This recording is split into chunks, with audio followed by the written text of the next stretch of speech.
Je voudrais simplement faire un petit commentaire moral sur la soirée électorale d'hier soir, puisque tout le monde fait de la morale.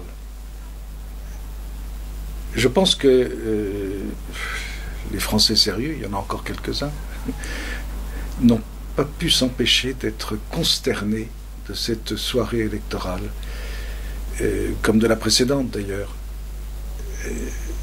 Voilà des hommes politiques qui sont sur les plateaux de télévision ou sur les plateaux des radios et qui font des commentaires. Et à aucun moment il y en a eu un seul qui se soit un tout petit peu distingué par un discours de fond.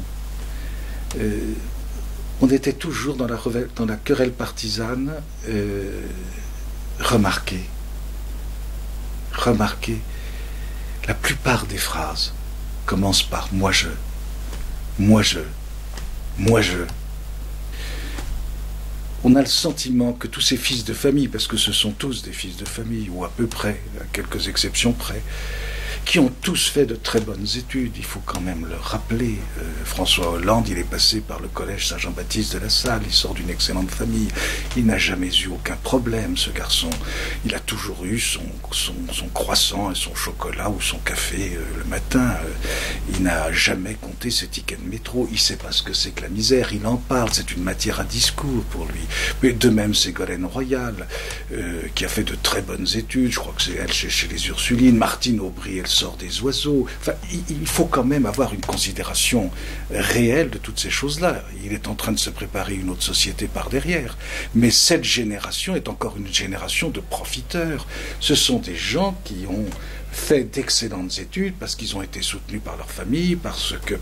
Hollande pouvait préparer ses examens dans un joli manoir normand et que voilà, il n'a jamais eu une difficulté de ce côté-là. Il a toujours eu un portefeuille rempli et aucun souci de l'avenir.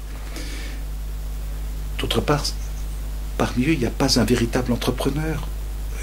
Pas un seul, on les regardait tous, mais quel est celui qui se... parmi eux qui se dit, mais comment vais-je payer mes employés à la fin du mois? Comment vais-je faire pour maintenir mon entreprise?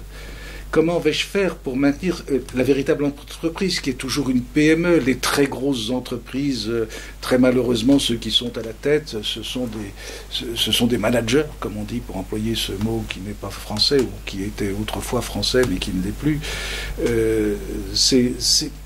C'est navrant. Et donc, on n'a affaire qu'à des hommes occupés de leur carrière, et qui se donnent... Balzac a montré ça, mais de façon merveilleuse dans sa comédie humaine, de façon merveilleusement triste d'ailleurs. C'est que, parce qu'il voyait cette société née de la Révolution, et il en voyait les effets, il le projetait déjà dans l'avenir. Nous avons affaire à des hommes qui n'ont de soucis que d'eux-mêmes. Le mot France, c'est un mot, le mot peuple, c'est un mot, c'est des discours, il n'y a aucune réalité concrète. Ils rentrent tous dans un TGV, ils prennent un jet, ensuite ils se retrouvent dans une belle maison, ils ont toujours des hôtesses ou des huissiers pour leur ouvrir les portes, ils ont des gendarmes au garde à vous, qui sont des hommes certainement, du point de vue du fond, qui ont des âmes plus belles que la leur, car eux sont des gens retors pour être arrivés là où ils sont. Ces considérations morales sont importantes parce que ça fait comprendre la crise dans laquelle nous sommes. Et ces gens-là sont très très responsables, beaucoup plus responsables que les autres, puisque, comme je le souligne, ils appartiennent tous à d'excellentes familles, ils se sont tous arrangés pour avoir des profils de carrière sans aucun souci matériel, avec toujours la certitude d'avoir en fin de mois quelque chose qui tombe sur leur compte et n'effectuant pas de travail véritable, puisqu'ils ne font que de la politique. Donc c'est tout le temps des réunions, c'est tout le temps de la discussion, et c'est tout le temps des combats pour affirmer sa personnalité, donc des moi je, et c'est moi qui vais faire la motion d'unité, c'est moi qui vais faire la motion d'ensemble, Et les mots ne leur viennent qu'en fonction de des cours qu'ils ont suivis, qui étaient déjà tous idéologiquement orientés, car ils ont tous compris dans quel sens ils devaient aller, même les chefs de l'UMP. Et on voit bien que l'on va vers des querelles, mais épouvantables. À gauche encore sont-ils tenus par un semblant de nécessité de s'entendre pour se partager le gâteau. Mélenchon fera partie du lot, même s'il dit qu'il ne sera pas ministre, il ne sera peut-être pas ministre, mais il va se donner un rôle important. Mélenchon en voilà encore un. C'est une mystification. Ce personnage qui sort également, lui aussi, il a reçu une excellente formation. Il est sénateur. On n'a jamais su que M. Mélenchon, que l'on ait reçu chez lui un SDF, qu'il ait partagé son repas, sa table, ses restaurants, son lit, sa cuisine, son salon avec les gens de la véritable pauvreté. Si Mélenchon était un Saint-Vincent-de-Paul, ça se saurait. Il ne l'est pas. Aucun d'entre eux. Ce sont des gens qui ne pensent qu'à eux, qu'à leur carrière. Et pour eux, la République est un mot très commode, parce que c'est un mot abstrait dont ils peuvent couvrir leur façon de parvenir au pouvoir. Je conseille de relire Topaz de Pagnol. Et je crains fort qu'on retourne à ce genre de république-là. Mais à l'UMP, c'est la même chose. Déjà, on voit très très bien que Nicolas Sarkozy s'éloignant, c'est la querelle des chefs. C'est moi je. Et ça